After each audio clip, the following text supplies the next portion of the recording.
រស់នោះម្ខាងអបស្រីទី3យ៉ាងតឹងម្ខាងទៀតធ្វើពុតជាស្រឡាញ់ប្រពន្ធយ៉ាងជ្រាលជ្រៅមូលហេតុដែលគេហ៊ានធ្វើបែបនេះព្រោះគេគិតថាប្រពន្ធខ្លួននៅខ្វាក់នៅឡើយដូច្នេះថ្ងៃនេះគេយកលេសធ្វើខួបកំណើតឲ្យប្រពន្ធតែលួចសរសេរឈ្មោះស្រីទី3លើនំខេកគេចង់ឲ្យប្រពន្ធខ្មាស់គេជាសាធារណៈដើម្បីផ្គប់ចិត្តស្រីកំណាត់តែគេឯណាដឹងទៅថាភ្នែករបស់ប្រពន្ធបានមើលឃើញវិញតាំងពី7ថ្ងៃមុនម្លេះ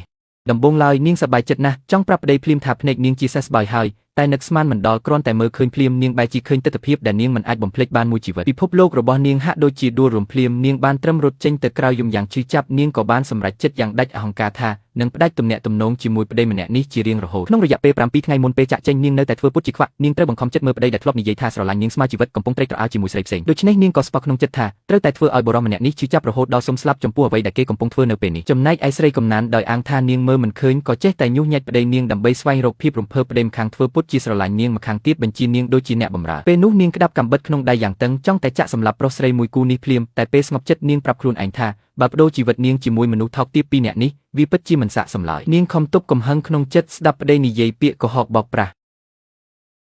ម៉ានបងរៀងហត់បន្តិចហើយបងទៅសម្រាកនៅបន្ទប់ភ្ញៀវសិនហើយនិយាយចប់ប្តីក៏ប្រញាប់បីស្រីកំណានចូលបន្ទប់យ៉ាងប្រញាប់ប្រញាល់នាងឃើញទឹកមុខឌឺដងរបស់ស្រីកំណានខឹងរហូតដល់ក្រហមភ្នែកតែនាងដឹងថាពេលនេះមិនទាន់ដល់ពេលសងសឹកទេបន្ទាប់មកនាងទ្រាំមិនបានក៏វាបំបែករូបថតអាពាហ៍ពិពាហ៍របស់ពួកគេប្តីសំឡេងក៏រត់ចុះមកមើលនាងគ្រាន់តែប្រាប់ថាខ្លួនឯងដើរទង្គិចដោយអចេតនាដោយមានអារម្មណ៍ខុសប្លែកប្តីក៏លូកដៃមកតែពេលនឹកឃើញថាដៃនេះធ្លាប់ប៉ះស្រីនោះនាងក៏មានអារម្មណ៍ខ្ពើមរអើមហើយរត់ទៅក្អួតក្នុងបន្ទប់ទឹកនឹកស្មានមិនដល់នាងស្រាប់តែឃើញប្រដាប់តេស្តទឹកនោមក្នុងធុងសម្រាមខៃលីមានផ្ទៃពោះហើយ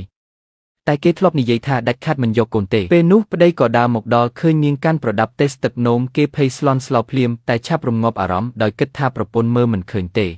រួចគេក៏ធ្វើពុតជាសុំទោសប្រពន្ធដោយយកលេសថាមួយរយៈនេះរវល់ការងារទើបមិនបានមើលថែនាងឲ្យបានល្អនាងមើលមុខដ៏ខ្លាំងខ្លាយនេះមានតែអារម្មណ៍ខ្ពើមរអើមប៉ុណ្ណោះថ្ងៃបន្ទាប់មកប្តីថែមទាំងហ៊ានយកស្រីកំណានមកចិញ្ចឹមក្នុងផ្ទះរាល់យប់ពេលប្រពន្ធលងលក់គេក៏ទៅរួមរកជាមួយស្រីនោះយ៉ាងត្រេកត្រអាលដល់ថ្ងៃខួបកំណើតនាងបរិសុទ្ធចិត្តព្រានធ្វើពុតជាប្តីដ៏ល្អដោយរៀបចំកម្មវិធីជប់លៀងឲ្យនាងតែគេណាដឹងថាក្រោយកម្មវិធីចប់នាងក៏មានកាដូដ៏ធំមួយដែលគេមិនអាចបំភ្លេចបានមួយជីវិតត្រៀមទុកឲ្យគេដែរពេលនេះបរិសុទ្ធនោះកំពុងត្រេកត្រអាលនឹងក្តីសុខដែលមានស្រីសងខាងដោយគិតថាឲ្យតែលាក់បាំងបានល្អជីវិតដ៏មានក្តីសុខនេះនឹងអាចបន្តរហូតតែគេនឹកស្មានមិនដល់ថាស្រីកំណានដោយសារតែចង់ឌឺដងក៏បានប្រាប់រឿងរ៉ាវរបស់ពួកគេឲ្យនាងដឹងប្រឈមមុខនឹងការជេរប្រមាថចំបែបនេះនាងបែរជាស្ងប់ស្ងាត់ខុសពីធម្មតាដោយគ្រាន់តែនិយាយពាក្យមួយឃ្លីចាក់ដោតចំណុចខ្សោយស្រីកំណានថាប្តីនាងមិនព្រមលែងលះព្រោះគេមិនចង់រៀបការជាមួយនាងទេស្រីកំណានបំរុងនឹងលោឡាប្តីក៏ដើរមកដល់ហើយទាញនាងចូលក្នុងរង្វង់ដៃនាងមើលឃើញពួកគេទាំងពីរអបថាប់គ្នានៅមុខនាងតែក្នុងចិត្តនាងពេលនេះគឺស្ងប់ស្ងាត់លែងមានអារម្មណ៍អ្វីទៀតហើយពេលនោះនំខេកក៏ត្រូវបានរុញមកដល់ដែលសរសេរឈ្មោះស្រីទី3នៅពីលើពេលនេះនាងទើបដឹងថាអ្នកគ្រប់គ្នាបានដឹងរឿងនេះអស់ទៅហើយមានតែនាងទេដែលល្ងងត្រូវគេបិទបាំងរហូតមកពេលនោះស្រីកំណានក៏ខ្សឹបដាក់ត្រចៀកប្តីមួយម៉ាត់ប្តីក៏យកលេសថាទៅជួបអតិថិជនរួចទាញដៃស្រីនោះចាក់ចេញយ៉ាងប្រញាប់ដល់ពេលកាត់នំខេកនាងងាកទៅមើលអ្នកដែលបាននាំមុខគេសើចចំអកនាងអំបញ្ញមិញ